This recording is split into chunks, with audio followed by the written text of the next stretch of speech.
Unit 10 of Girlcott by Florenz Webbe Maxwell.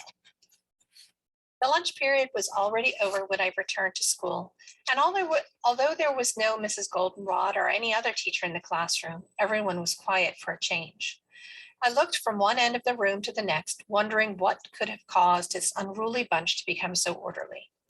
Eileen beckoned me to sit next to her by tapping on her seat. I ignored the invitation. I knew she wasn't going to rejoice when she learned I'd changed my mind about bringing the money. My hands felt clammy when I slid into my seat. "We're allowed to sit together as long as we're orderly," Eileen said out loud. "Talk to you later," I mouthed. I opened my desk and took out my maths puzzle book and opened it, but the numbers swirled together in a blur. "You can sit together, detention's over," I heard George say from the teacher's desk. I hadn't noticed him when I entered the room, but I did feel heat rise to my face when I looked up in his direction. Smiling and showing off a set of even teeth, he continued, "Mr. Lewis called a special teachers meeting. That's why there's no detention, but we're to leave the premises as soon as the dismissal bell rings." I dropped my eyes, hoping he didn't notice the lopsided grin that sneaked up on my face. "What's wrong with you?" Eileen moved beside my desk. "Grinning all over your face." Then in a whisper, "Did you get the money?" "We'll talk later," I whispered back, and then added, trying to sound excited, "Something happened at Papa's garage that's made me change my plans." When we walked home from school, I told her all about the confrontation at Papa's garage and why I couldn't spend my money to take the class to the theater as a way of protesting segregation. "Wow," she said when I finally finished, and at no time did she interrupt me. We had turned into Locott Lane. "This boycott business is getting more and more dangerous. Those white folks never acted like this before. They've always been nice to us. Well, they're not nice anymore." I tried to block out the anger and malice on Mr. Townsend's face when he called Papa an anti-establishment troublemaker. A thought struck me like summer lightning. We could go to the boycott tonight. Being on the scene should give me an idea for Saturday now that we can't sneak into the staff entrance. "I don't see us going to any boycott tonight." "I don't mean we'll be going by ourselves. I'm sure Papa's going. He'll be glad to take us along." "He'll say it's too dangerous. You know what your parents are like." "He wanted to take me to see the posters this morning, and you should have seen him when I went to the garage this noon." Eileen pushed open the gate and rolled her eyes. "I bet you Uncle Lionel will hit the roof if you even suggest going." Eileen was right. His feet stayed on the ground, but the no that dropped from his lips was so forceful it could have dug a deep hole in the kitchen floor. "No telling what will happen," he said. Then he realized I was disappointed, so he gave me a quick hug before walking out the door. "If there is any danger, I am responsible for myself. You understand, don't you?" He flung the words over his shoulder.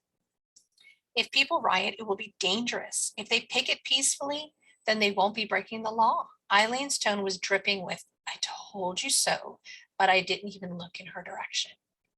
Later, we found out there was no need to worry, for Papa came home in less than an hour with the biggest smile I had ever seen spread across his face. "I was wrong. You and the girls could have gone after all," he said, looking at Eileen and me as he twirled Mom around the kitchen. "That's the tamest boycott I have ever seen." "You mean nobody turned up?" Mama managed to uncurl herself from his clumsy dance and lean against the kitchen sink. "Crowds turned up." "You mean there were no policemen, no rioting, and no nothing? Just people standing around looking at the theaters?" Eileen sounded disappointed, but I dared not comment. I wondered if anyone from the progressive group was there. I did recognize a few policemen in plainclothes, but they couldn't make any arrests because nobody disturbed the peace. They just walked up and down in front of the theaters. "See," I said, "as long as people didn't disturb the peace, the law wasn't broken." Eileen looked around at us, nodding until her ponytail looked as if it were chasing flies.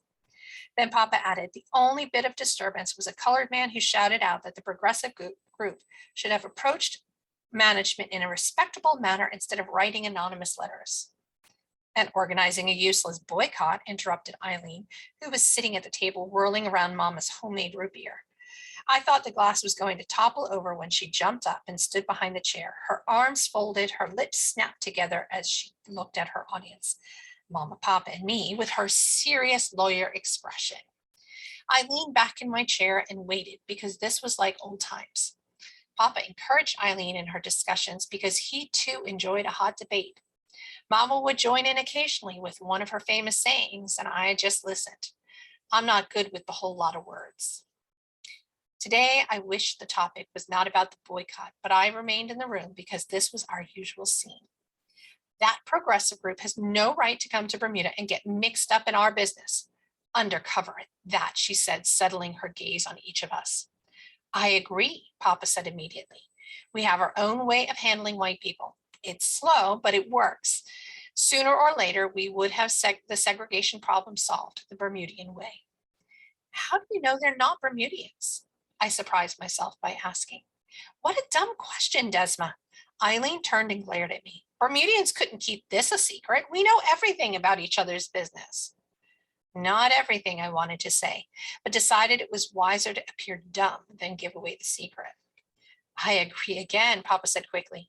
The progressive group can't be Bermudians. The powers that be would have discovered them long before spending good money to bring in the special branch. At the mention of the unit, my blood felt cold and I shuddered. If only the progressive group would end the boycott before too late. I'm glad the progressive group is not Bermudian, Eileen said, reaching for her glass of root beer and sipping slowly, as if in deep thought.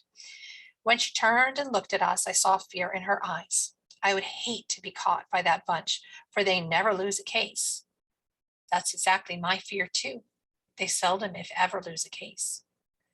Thunder is not yet rain, Mama said. No one said anything after that. A wave of depression flowed over me, and I felt myself struggling against the boycott undertow.